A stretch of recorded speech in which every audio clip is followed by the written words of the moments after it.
Okay, now I couldn't help but to respond to this video to Shawn Newton, the YTBC cop. Okay, because once again he named me in this video. Okay, in a response to go after the boxing librarian after the boxing librarian had put out a debate challenge towards him, Zone 6, and who else? Shady Slim and whatnot. Okay, now in his video titled BL versus Drawing Paint, who cares about debates, 4 hour debates, blah blah blah. In that video, he mentioned my name, and he also mentioned that I praised Simon Brown. And in the response, he said that, quote, that Simon Brown was not an elite fighter.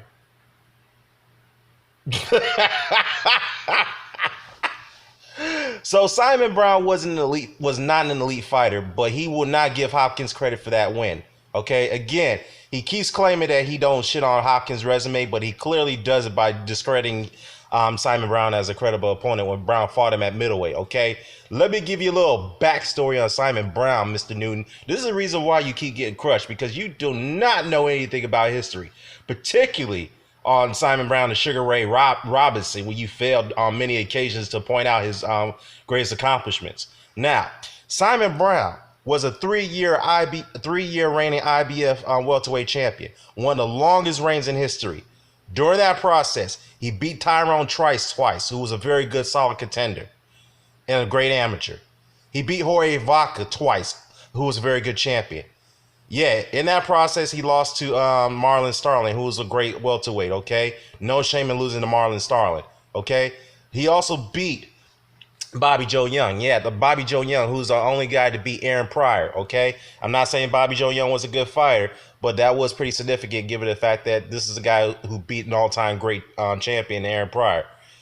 In the process, Simon Brown also beat Maurice Blocker, who, by the way, he was going into that fight as an underdog to become a unified IBF champion. And at that time, Simon Brown was the linear pound for pound, one of the pound for pound best fighters in the world at that time when he fought Blocker and beat him.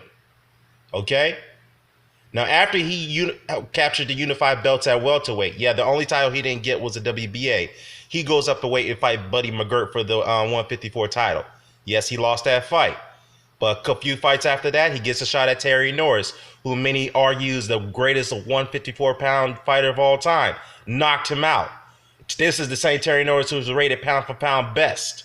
Okay? In an upset. He had one successful title defense when he knocked out Troy Waters, the same guy that Terry Norris knocked out in the 3-round war. Okay?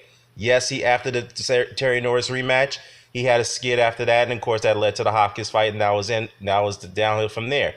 Okay? Now, for you to shit on Simon Brown like that and say he was an elite fighter, man, you are smoking crack cocaine, as I've said on many occasions. That's probably what you on. All right? To sit there and not give Hopkins credit for that win, man, I mean, seriously. You tell me right now who on Triple G's resume that can beat Simon Brown in his prime. You tell me who it is. You better not say David Lemieux. If you say David Lemieux, man, you going to get laughed off. I'm going to tell you that right now. You really going to get smoked by me if you say David Lemieux. Who Kasi Uma, who almost knocked out Golovkin, who started his career at welterweight, who wasn't even a great champion? No. Daniel Gill? Get the fuck out of here, man. All right.